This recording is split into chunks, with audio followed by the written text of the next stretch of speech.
ये जो प्रश्न दिया गया है ये ऊंचाई और दूरी से संबंधित है। इस तरह के प्रश्नों को हल करते समय यदि हमारा चित्र सही बन गया तो आधा सवाल तो हमारा वैसे ही हल हो जाता है ना। तो प्रश्न क्या कह रहा है, एक मीनार के पाद बिंदु से एक भवन के शिखर का उन्नयन कोण 30 अंश है।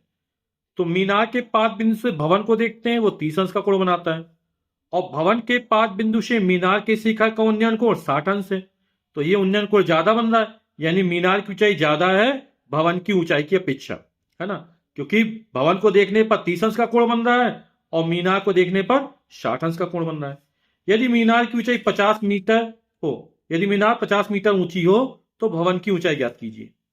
तो ये जो भवन ए बी मान लिया और मीनार हमने सी डी मान ली।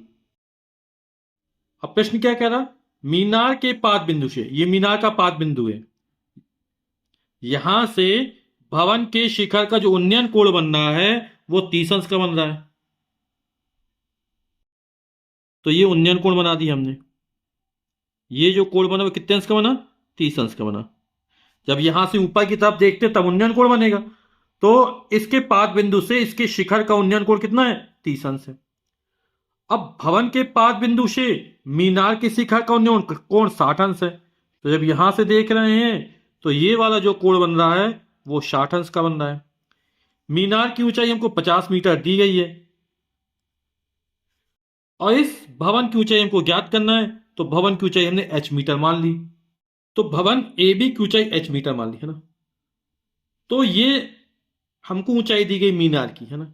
यहां पर हमको दो कोण है, एक 30 अंश का कोण है, एक 60 अंश का कोण है।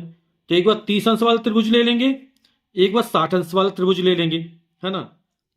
तो सबसे पहले हम 60 अंश का त्रिभुज लेंगे, है ना, क्योंकि ये लंबाई हमें पता है तो ये लंबाई पता चल जाएगी।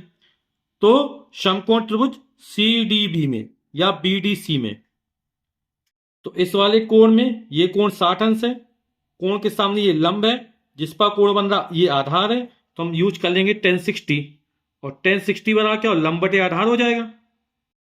तो इस कोण के लिए लंब क्या होगा, सी डी होगा, आधार होगा हमारा बी डी। 1060 का मान होता है √3, सी डी का मान हमको 50 मीटर दिया गया है, इससे बी डी का मान निकल आएगा। बी डी ऊपर जाएगा तो √3 नीचे आ जाएगा, है ना। तो हो जाएगा बी डी बराबर 50/√3 मीटर। अब हम ये 30 अंश जिसमें दिया है इस वाले त्रिभुज का उपयोग करेंगे समकोण त्रिभुज ए बी डी में। इसमें हमें h का मान ज्ञात करना है, यानी कोण के सामने ये लंब हो गया और आधार ने अभी ज्ञात कर लिया, तो 1030 लगा देंगे, और 1030 बराबर लंब बटे आधार। लंब हमारा ए बी है, आधार हमारा बी डी है,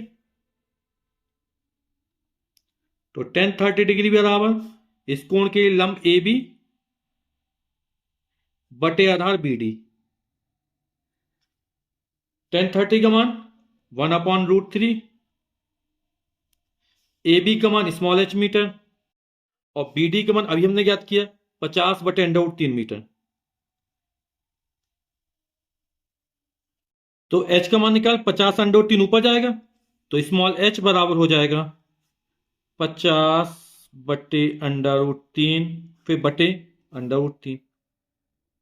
तो ये वाला √3 इसमें जाके मिल जाएगा, गुणा हो जाएगा, तो 50/√3 3 हो जाएगा, है ना।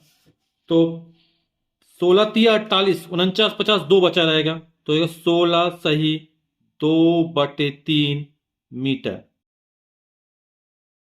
या 50 में जब 3 का भाग करेंगे तो हमारा आ जाएगा 16.666 मीटर, है ना। तो यही हमारा उत्तर हो जाएगा। तो उत्तर हो गया भवन ए बी की ऊंचाई 16 सही 2/3 मीटर